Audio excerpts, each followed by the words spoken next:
you doing? How you doing? I'm doing awesome. Thank you guys for having me. I'm excited.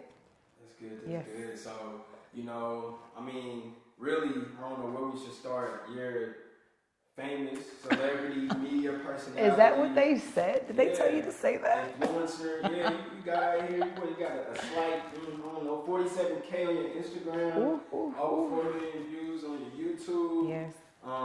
You've been with the best of them, ran marketing campaigns for people that worked on the likes of Love and Hip Hop, to working, on the likes of Shay 45. Yes.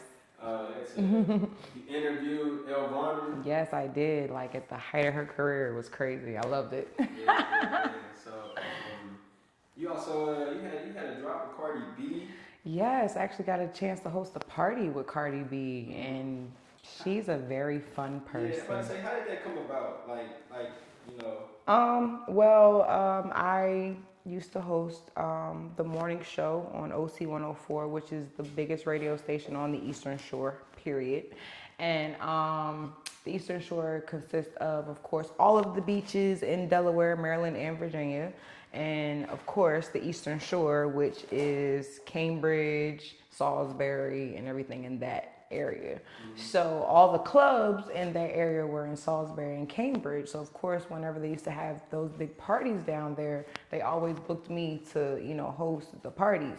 Well, Cardi got booked, and of course, your girl was the host of the party, and she's just really, really fun. Like, she walked in full of life, full of, spunk, and she was ready to turn the fuck up. And she just really was like cool. Like, she wasn't standoffish.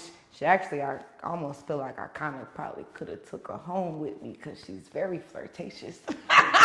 And she's very beautiful in person. Oh my gosh, she's gorgeous. Yeah. But we just had a really, really good time. And that was just what y'all saw, in those videos, and that drop was just, what happened with the vibe that night. Like, she's really fucking cool. Like, seriously. Yeah. She's really down to earth. Yeah.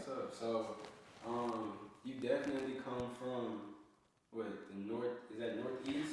Yes, it's most definitely, it's Eastern Shore. Yep. So literally, I grew up in Dover, Delaware, which is like a very small state, in between Jersey,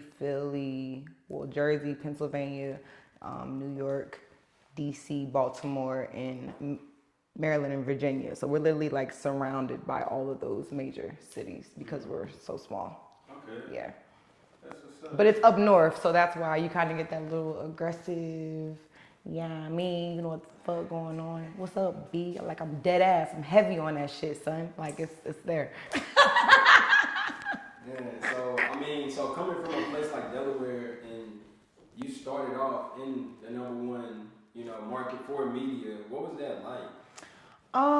Well, everybody who knows, like I said, Delaware, there really doesn't have nothing going on, but I was very fortunate because you have New York, Jersey, Philly, DC, Baltimore, all right there. So New York wasn't nothing but a 3-hour drive. So my first major gig when I switched over to media back in 2011 was Mercedes there that day. Really just kind of like opened up my eyes to like, oh my God, this media shit is like way bigger than I thought. So with that being my first media gig, I already, was coming into the media game on a very high plateau. So anything that I did after that had to like maximize or top that. So that's really what I've been striving to do this entire time I've been in the industry, is trying to top the things that I've already been a part of.